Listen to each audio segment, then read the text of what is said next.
안녕하십니까. 절벽 타는 황구입니다.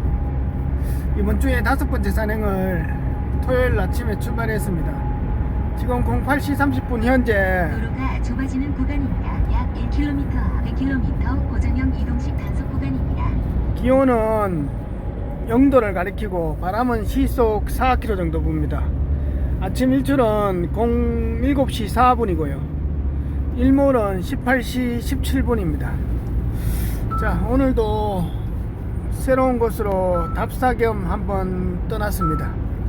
또 새로운 곳에 가서 또 새로운 산행지를 몇 군데 둘러보고 산행되면 또 한번 해보겠습니다. 계속 갑니다. 안녕하십니까. 절벽 타는 황구입니다. 자, 오늘도 회항목 절벽입니다. 답사 왔다가 몇 군데 살펴보고 또 왔는 김에 그냥 갈 수는 없죠. 동네 뒤편에 작은 산이고 절벽은 큽니다. 황구가 혹시나 도라지가 있는지 자원이 있는지 한번 답사 겸 몸도 풀 겸 한번 올라가 보겠습니다. 자, 오늘도 한번 가볼게요. 절벽은 자유다. 출발! 자, 지금 첫 번째 절벽 한 구간을 올라왔는데 아직 도라지 삭대 이런 것은 안 보입니다. 그리고 여기 한번 보시죠. 이게 부러진 삭대 같은 게 있잖아요. 황구가 봐서는 이 도라지 삭대 같은데 여기 구덩이 파진 흔적이 있잖아요. 손탄 흔적은 있습니다. 일단은 저기 앞으로 가서 한 골 넘으면 그 다음부터는 로프 타일 장소거든요. 이렇게 접근성 좋은 자리는 도라지가 없다 보고 저 로프 타일 장소로 이동해 볼게요. 이제 한 골 건너와서 이 참나무하고 저기 노간주나무에다가 로프를 연결했습니다. 삼각형으로 안전벨트 차고 카라비너랑 팔짱기를 세팅했거든요. 연장통 차고 등간기 차고. 자, 여기서부터는 급경사니까 이 아래로 이쪽으로 한번 좌측으로 한번 한 2번 내려가 보고 건너편에 저쪽 급경사도 좋은데 한 3번 정도 내려가서 도라지가 있는지 한번 답사해 보겠습니다. 지금부터 하강할게요. 지금 로프가 한 20m 정도 내려왔는데 아직 도라지 삭대 이런 것은 안 보입니다. 여기 난골 쪽에 흙 좋은 자리에다가 도라지를 한 20개 심고 또 로프가 내려가는 만큼 한번 내려가 보겠습니다. 이 회항목, 같은 회항목이라도 중간에서 이렇게 시야가 좀 트이는 곳에 이렇게 햇빛도 좀 들어오고 이 바람이 좀 트이는 이런 곳에 도라지가 있거든요. 근데 아직 보이진 않네요. 자, 저 아래까지 좀 더 내려가 볼게요. 지금 로프가 한 35m 정도 내려왔습니다. 이 맨 절벽 아래쪽까지 로프가 완전 닿이진 않습니다. 야, 내려오면서 중간에 꼽혀 있는 삭대들이 회항목 사이에 이렇게 걸쳐 있는 삭대들이 하나 있어야 되는데 전혀 안 보이네요. 보시죠. 전혀 안 보입니다. 자, 다시 올라갈게요. 올라가서 이 옆으로 좀 한 10m나 20m 이동해 보겠습니다. 안 보입니다. 자, 올라가면서 여기다가 도라지 실을 또 한 20개 심고 또 올라갑니다.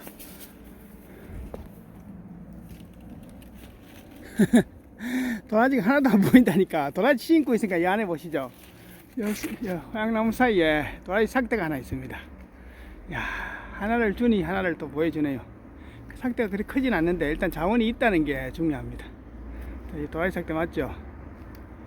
지금 화양나무 사이에 그러니까 바위 사이에 지금 장애물이 많잖아요. 화양나무가 지금 꽉 차 있으니까 로프를 그냥 놔두면 올라오면서 마지막에 걸리거든요. 한 구간 올라올 때마다 로프를 이렇게 당겨 올려야 됩니다.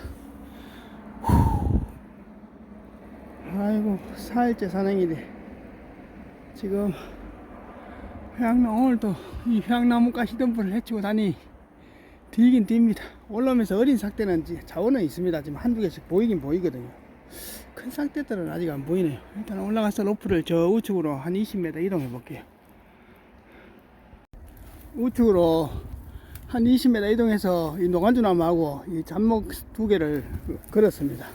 또 한번 이 아래로 한번 내려가 볼게요. 자, 로프가 한 20m 정도 내려왔습니다.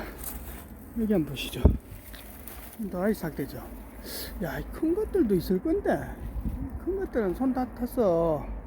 다 벗겨나가고 여린 것만 남아있는 것 같기도 하고 그렇습니다.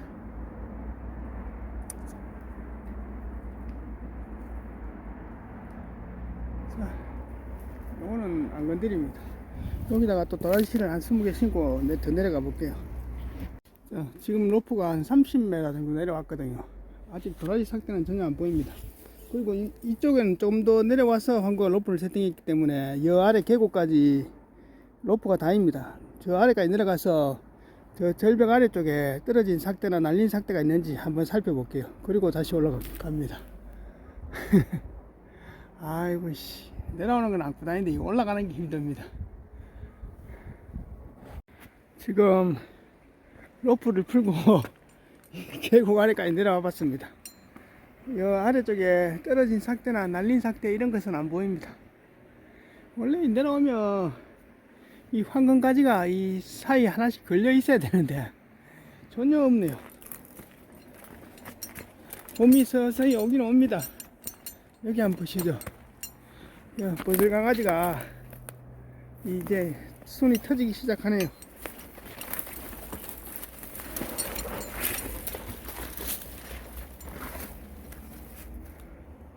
자, 이쪽도 대충 살펴보고 갈게요.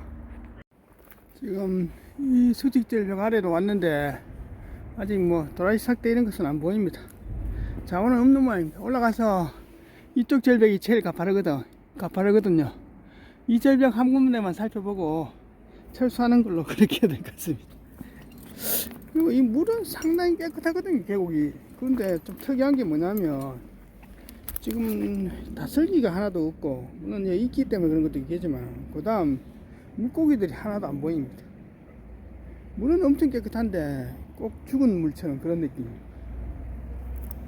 보통 이래 보면 물고기들이 이래 바위 속에 있다가 이래 돌아다니는데 그런 게 전혀 안 보이네. 자, 황구는 줄 잡고 다시 저 위로 올라갑니다. 자, 이제 한 30m 올라왔습니다. 저 계곡 아래까지 내려가 있다가 30m 올라왔습니다. 아이고 씨, 오늘 반 죽네요. 어제보다 오늘 더 힘드는 것 같습니다. 원래 올라가서 저쪽에 큰 절벽 쪽에 내려가서 도라지를 봐야 되는데 자원이 있는지 그냥 올라가서 철수하겠습니다. 도라지가 자원이 있긴 있는데 손 탔는 것 같습니다. 자, 그리고 또 다른 장소 답사 가는 게 낫지 않겠나 싶네요. 이제 올라와서 로프하고 다 정리했습니다. 벌써 시간이 13시입니다. 물 좀 마시고 5분간 쉬었다가 철수할게요. 그리고 뭐 새로운 곳에 몇 군데 한번 더 산행은 안 하더라도 한번 둘러볼 만한데 좀 둘러보고 그렇게 해서 오늘 산행을 마무리해야 되지 않겠나 싶습니다. 자, 이제 이동해서 이 겨울 건너고 있습니다. 다음 절벽에 큰 절벽은 아니고 이 절벽을 하나 더 벗고 싶어서 한번 또 겨울을 건너갑니다. 저기 건너가서 도라지가 있는지 한번 살펴볼게요. 지금 절벽 아래쪽까지 왔는데 일단은 이 아래쪽에서 떨어지거나 날린 도라지의 삭대의 흔적이 있는지 그것부터 한번 살펴보고 저 절벽 위로 올라가서 절벽 난간에 저 로프 타고 한번 서보는 걸로 그렇게 하겠습니다. 일단은 이 아래부터 이동하면서 도라지 자원이 있는지 도라지에 그런 흔적이 있는지 한번 찾아볼게요. 자, 저 올라가고 있는데 여기 부러진 소나무에 소나무 잣나이 버섯이 붙어 있습니다. 자, 이제 절벽 위로 올라왔습니다. 다시 한번 안전벨트 차고 장비를 다 세팅했거든요. 로프를 굵은 굴참나무에다 연결했으니까 이 절벽 난간 쪽에 도라지가 있는지 한번 내려가 볼게요. 이쪽으로 한번 한 두어 번 정도 내려가 보겠습니다. 자, 첫 번째 하강 지점에는 아무것도 안 보여서 이 우측으로 한 20m 이동했습니다. 굴참나무에다가 다시 로프를 연결했으니까 이쪽 특으로 도라지가 있는지 다시 한번 내려가 볼게요. 낙엽이 많이 쌓여있기 때문에 엄청 미끄럽습니다. 로프가 한 15m 정도 내려왔는데 지금 절벽 중간에 턱이거든요. 야, 이런 자리는 물론 지금 삭대가 날려서 떨어졌겠지만 한 분이 서줄만 한데 없네요. 요 아래 턱이 하나 더 있으니까 요 아래까지 한번 내려가 볼게요. 자, 향나무 징글징글합니다. 아이고, 향나무 해치고 돌아도 지금 절벽 난간인데 도라지 삭대 이런 것은 안 보입니다. 등간기 세팅해서 다시 올라갈게요. 자, 이제 한 15m 올라왔습니다. 절벽난간에 요 턱이 좋으니까 여기다가 도라지 실을 한 20개 심고 올라갈게요.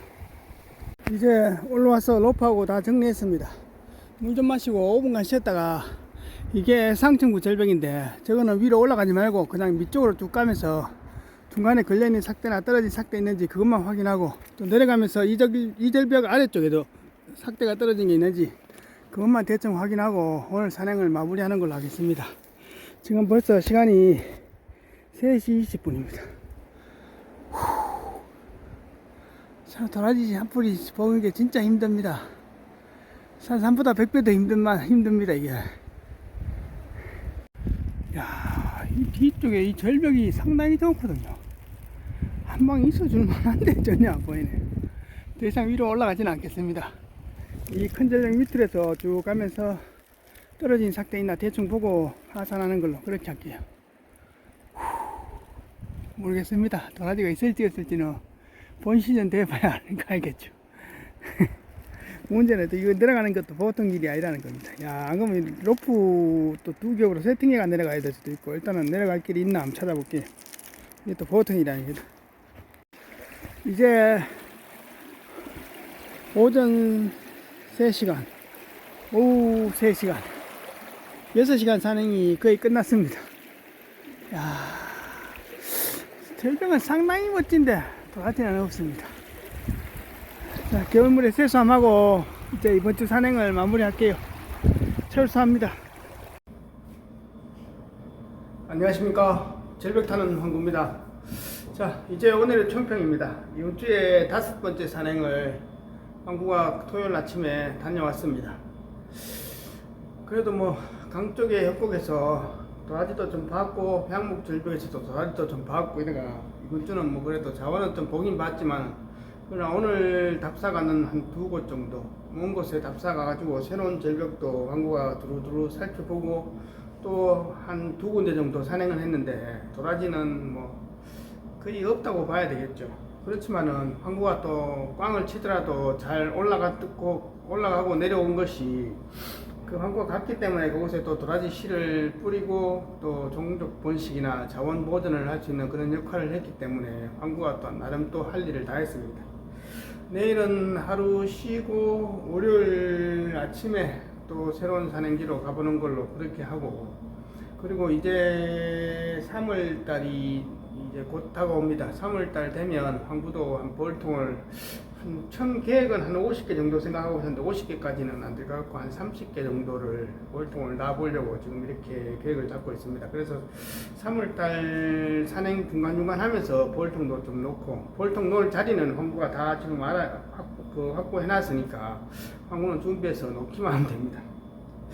자, 그리고 황구 등산화가 한 3개월 정도 신으니까, 3개월 좀 넘으면 한 4개월, 3, 4개월 신었을 겁니다. 다 돼가지고 새로운 등산화를 미리, 황구는 등산화를 미리 구입을 해 놓습니다. 그래야 또 중간에 산행을 워낙 많이 하니까 또 돌발적인 상황이나 변수 상황이 생기면 미리 등산화를 빨리빨리 교체해야 되니까, 그래서 등산화를 앞전에 주문해 놓은 것을 이제 또 오늘부터 다음 산행부터 신어야 됩니다. 여러분들이 산행에서 가장 중요한 것이 이 등산화죠. 등산화를 구매하실 때 한 5가지, 4-5가지 정도 사항을 보면서 보면 등산화 구입하는 게 가장 좋습니다. 첫 번째는 이 등산화를 신고 걷기가 편해야 됩니다.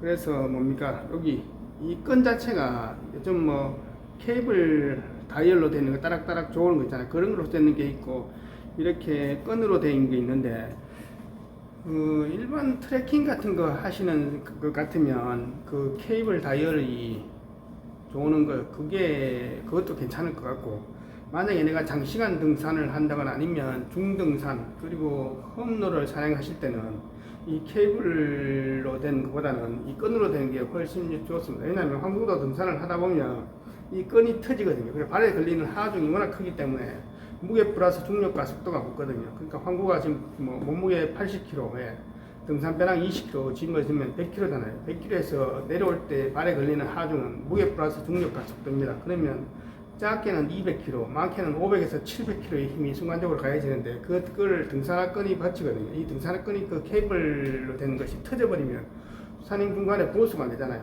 근데 여벌에 이 등산화 끈은 여벌의 끈을 가지고 있다가 등산화 끈이 터지면 중간에서 바로 교체해서 산행을 계속 할 수 있기 때문에, 그래서 이 케이블 다이얼로 되는 것보다는 이 끈으로 되는 게 훨씬 용이합니다. 그리고 두 번째는 신발을 신고 벗기가 편해야 됩니다. 그런 것은 뭐 어지간한 거는 다 신고 벗기가 편할 겁니다. 그 다음에 봐야 할 것이 통기성입니다. 방풍 방석 기능이 되고, 왜냐하면 등산을 하다 보면 장시간 발에서 열이 엄청 나거든요. 그러면 여기 땀을 식혀주고 공기가 통할 수 있는 그런 기능이 있냐 없냐, 그런 것도 보셔야 돼요. 그 다음 보는 것이 이 밑창이죠. 이 밑창의 그립이나 이런 것이 얼마나 잘 좋은지, 그리고 이 트레이드 홈이 얼마나 좋은지, 이런 것도 보셔야 됩니다.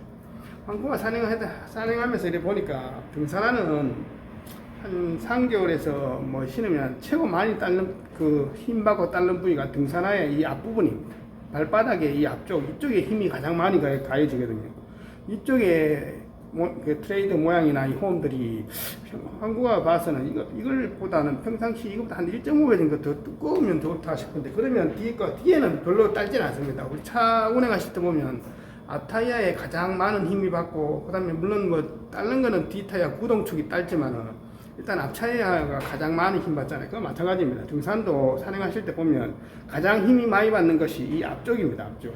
이 앞쪽을 좀 보강을 했으면 좋겠다는 게 생각이고, 그 다음에 이 앞쪽에 트레이드 홈이나 마크가 어떤 거를 구매하냐에 따라서 산행에서 접지 같은 게 훨씬 잘 됩니다. 그 다음 봐야 될 게 이 내구성과 그 다음 접지력인데, 이 등산화 밑창이 이걸 아웃그립이라고 합니까? 이 고무 자체가 이게 단단하면 내구성은 좋은데 접지가 잘 안 됩니다.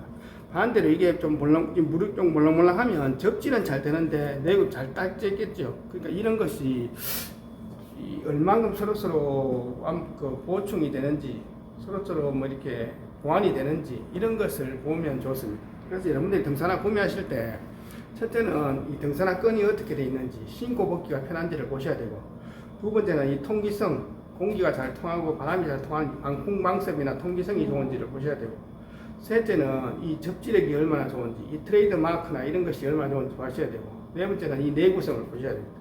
등산화가 이 산행에서 워낙 험로를 산행하면 이게 좀 질겨야 되거든요.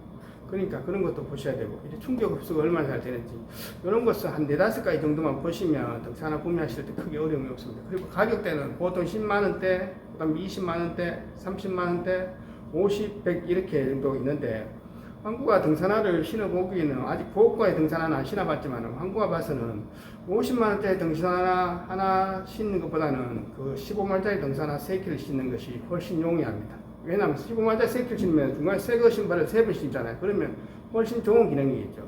등산화가 50만원, 100만원짜리 같은 거 처음 사시면 기능은 굉장히 좋을지 몰라도 그것이 뭐 1년, 2년 신을 동안에 계속 최고의 기능을 발휘하는 건 아니거든요. 그러니까 그런 것도 감안하셔가지고 등산화를 구매하시면 좋겠죠. 하여튼 새로운 등산화 신고 다음 주부터는 또 새로운 곳으로 한번 가보겠습니다. 감사합니다.